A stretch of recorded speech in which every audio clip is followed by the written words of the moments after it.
તો ભૂતકાળમાં અનેકવાર વિવાદોમાં ઘેરાઈ ચૂકેલી અને જેલની હવા ખાઈ ચૂકેલી કીર્તિ પટેલે મહાશિવરાત્રિના મેળામાં પહોંચી વિવાદ સર્જ્યો છે। મેળાના અંતિમ દિવસે મૃગીકુંડમાં સાધુઓના શાહી સ્નાન સમયે ભગવો ધારણ કરી કીર્તિ પટેલ ઘૂસી ગઈ હતી।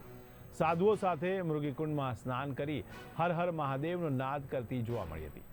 તેની જાણ થતાં તેને તાત્કાલિક દૂર કરવામાં આવી હતી। ત્યારે પ્રાંત અધિકારીઓએ કહ્યું હતું કે સાધુ સંતો સાથે નીતિ નિયમો બાબતે ચર્ચા કરવામાં આવશે।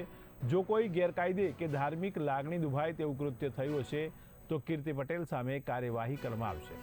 સાધુઓની વચ્ચે જ કીર્તિ પટેલ ડૂબકી લગાવતી જોવા મળી હતી, જેના પર તંત્રનું ધ્યાન પડતા જ તેને તાત્કાલિક દૂર કરવામાં આવી હતી।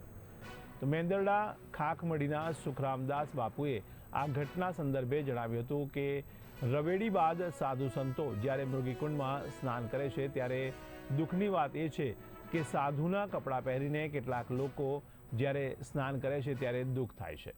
હંમેશા કોઈને કોઈ વિવાદમાં રહેતી કીર્તિ પટેલ સામે ગુજરાતમાં 10 ગુનાઓ નોંધાયેલા છે।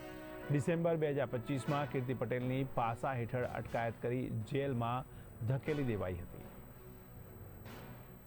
તંત્રના ધ્યાનમાં આવ્યું છે કે મહાશિવરાત્રિમાં શાહી સ્નાન હતું એ દરમિયાન ગેટ ઉપર સાધુ સંતોની ખૂબ મોટી સંખ્યા હતી અને પોલીસ દ્વારા જે રેસ્ક્યુ થતું હતું તેમાં ગેટ ઉપર ખૂબ પ્રેશર આવતા અને લોકોનો એકદમ ઘસારો થતા સમવેશે સાધુના સ્વરૂપમાં કીર્તિ પટેલ છે એ એકદમ અસલ સાધુનો વેશ ધારણ કરી અને સાધુ સંતોની વચ્ચે ઘૂસી જઈ અને કુંડમાં સ્નાન કરવા માટે આવી હતી।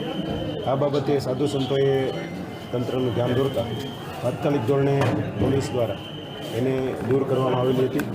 આજે જ્યારે મહાશિવરાત્રિ પર્વના મેળા યોજાયું, મેળાના અંતિમ દિવસે જ્યારે સાધુ સંતોની રવેડી નીકળે છે, એ રવેડી પછી જ્યારે મૃગી કુંડમાં સાધુ સંતોએ સ્નાન કરે છે અને સરકાર શ્રી જ્યારે અર્ધકુંભ જાહેર કર્યા છે, અર્ધકુંભની અંદર ખૂબ સારી તંત્રે વ્યવસ્થા કર્યા છે અને જ્યારે રવેડીના રૂટ પણ 500 મીટરના વધારવામાં આવ્યા છે અને એ રવેડીના રૂટ પૂરું કર્યા પછી સાધુ સંતોએ મૃગી કુંડમાં સ્નાન કરે છે।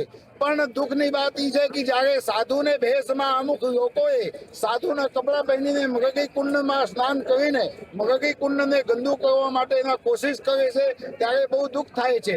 પણ હું તંત્રને સાધુવાદ આપીશ કે આ વખતે સાધુ સંતોને ભેષમાં જે અમુક લોકોએ આવ્યા હતા, તંત્રે એને પકડીને બહાર કાઢ્યા છે અને જ્યારે મહાશિવરાત્રિના પર્વ હોય અને એ મહાશિવરાત્રિને પર્વની અંદર જે પણ શ્રદ્ધાળુઓ આવ્યા હોય, જે પણ ભક્તો આવ્યા હોય, બધાની મનોકામના પૂર્ણ થાય એવું હું અહીંયાથી ભગવાન ભોળાનાથને ચરણોમાં